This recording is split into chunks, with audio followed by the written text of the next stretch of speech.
Assalamualaikum warahmatullahi wabarakatuh.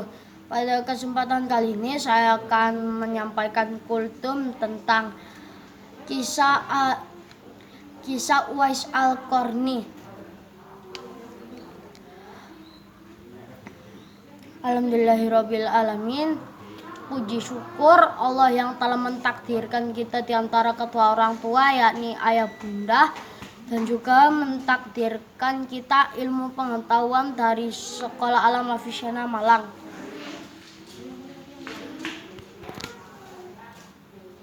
Salawat serta salam semoga tetap tercurah dalam Nabi besar kita, yakni Nabi Muhammad.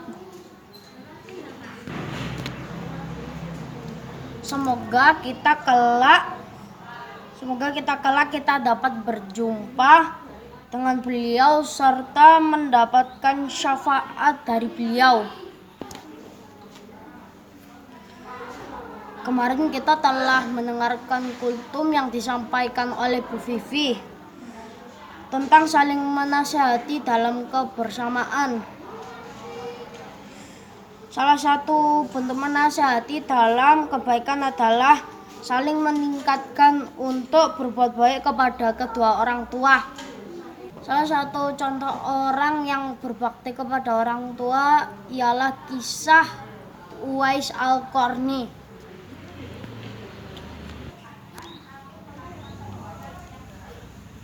Uwais Al-Qarni hidup di Yaman bersama ibunya yang sudah tua dan lumpuh. Dan Uwais Al-Qarni selalu berbakti kepada ibunya dan mengabulkan permintaan ibunya. Namun ada satu permintaan yang belum terpenuhi dari ibunya, yakni mengantarkan ibunya dari Yaman ke Mekah.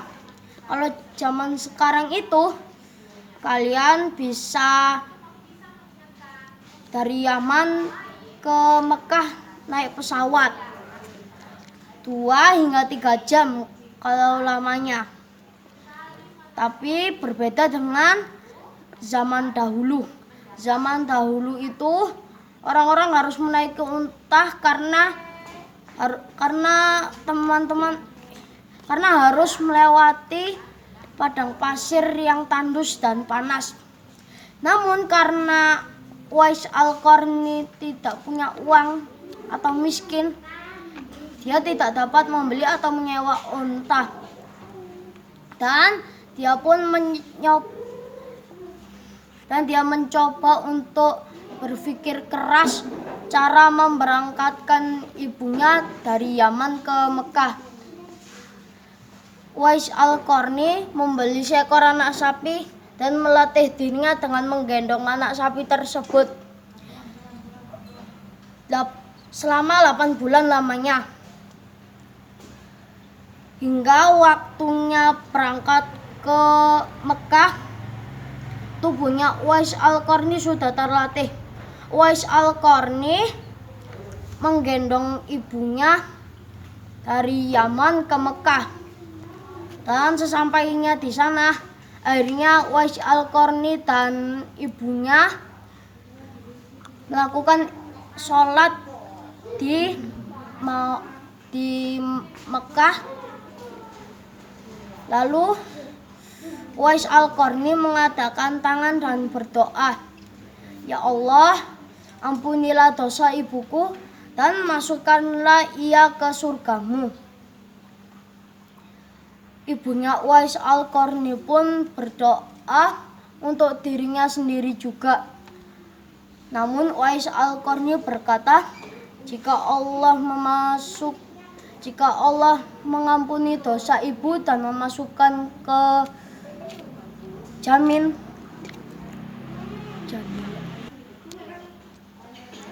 Namun Uwais Al-Qarni berkata, jika Allah mengampuni dosa ibu dan memasukkan ke dalam jannah dan memasukkan ridho ibu ke aku, itu sudah cukup untukku. Masya Allah ya teman-teman, bakti Uwais Al-Qarni sebagaimana sabda Rasulullah. Ridho Allah tergantung pada ridho orang tua dan murka Allah tergantung pada murka orang tua.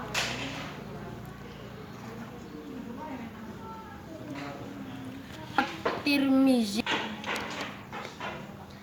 Teman-temanku yang semoga dirahmati Allah, besarnya bakti Uwais Al-Qarni kepada ibunya membawa keridhaan di hati sang ibu. Pada akhirnya membawa pula keridhaan Allah untuk beliau, sehingga dikatakan setiap Uwais mengadakan tangan dan berdoa, maka langit akan bergetar dan doa-doanya tidak akan ditolak.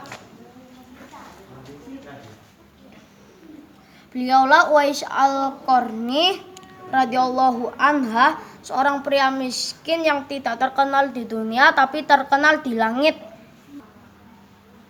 Teman-teman, mari kita mencari ridho Allah dengan mendapatkan ridho ayah dan bunda. Sayangi dan hormati ayah dan bunda karena merekalah yang bisa tumbuh dengan baik. Bunda bersusah payah mengandung anak dan membesarkan kita. Ayah yang bersusah payah mencari nafkah untuk memenuhi kebutuhan kita. Teman-temanku yang semoga dirahmati Allah, besarnya bakti Uwais Al-Qarni kepada ibunya membawa keridhaan di hati sang ibu. Pada akhirnya membawa pula keridhaan Allah untuk beliau, sehingga dikatakan setiap Uwais mengadakan tangan dan berdoa, maka langit akan bergetar sehingga